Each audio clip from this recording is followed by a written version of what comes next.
Welcome to the deep dive. Today we're jumping straight into a really revealing incident in recent internet history, the Cloudflare outage of November 18th, 2025. Oh, yeah.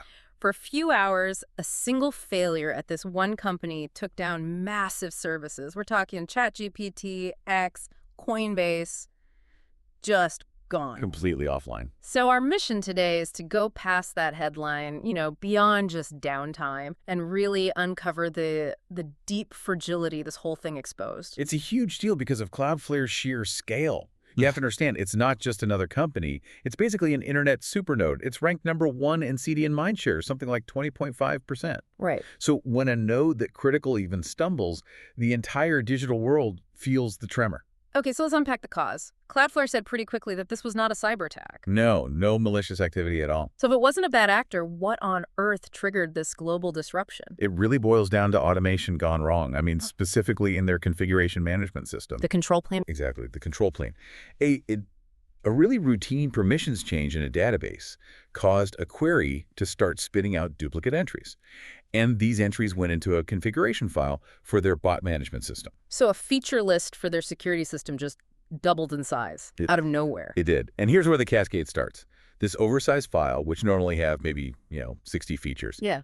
It gets pushed out to their entire global network. Wow. Imagine you have a box with a hard memory limit. Let's say it can hold 200 items, and you suddenly try to shove in 400. It's going to break. The whole process just panics. It crashes.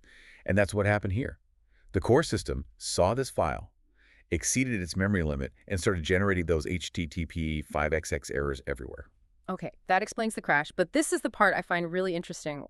Why did services like ChatGPT and Coinbase fail so instantly, so visibly? I mean, a normal static website might have some cached content to fall back on, right? Right. But that's the key architectural vulnerability here.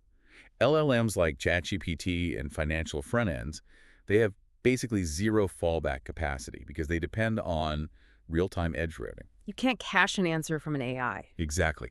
Every single prompt is unique and dynamic. So if the security gateway at the edge, the thing that sits in front of the AI, collapses, every request just fails. Instantly. So that's the direct link, the control plane. The brain made a mistake with that file. And it immediately broke the data plane, the part that actually handles live traffic. The edge nodes effectively became toxic, black holes. That's a perfect way to put it. They became toxic attractors for traffic they couldn't serve. So what's the big takeaway here for the architecture of the modern web? Well, it really shows the systemic risk you get when automation doesn't have proper safety checks. Yeah. Cloudflare is very highly rated, but relying on any single provider creates this enormous single point of failure. So resilience has to mean multi-provider, multi-CDN, multi-DNS, that kind of thing. It has to, but it's also about the engineering mandate. You mean better isolation between those planes? Yes, fundamentally. The control plane needs to validate what it's about to deploy. It has to ask, hey, is this file too big before sending it out? And the data plane needs a better fallback.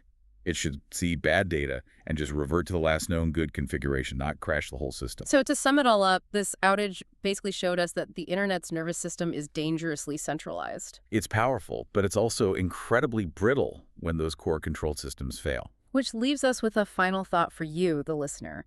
It's a non-malicious bug, just a simple mistake in a config file, can temporarily cut off access to essential AI and financial tools. What happens when that resilience stops being just an engineering problem and becomes, a fundamental issue of access? Something to think about.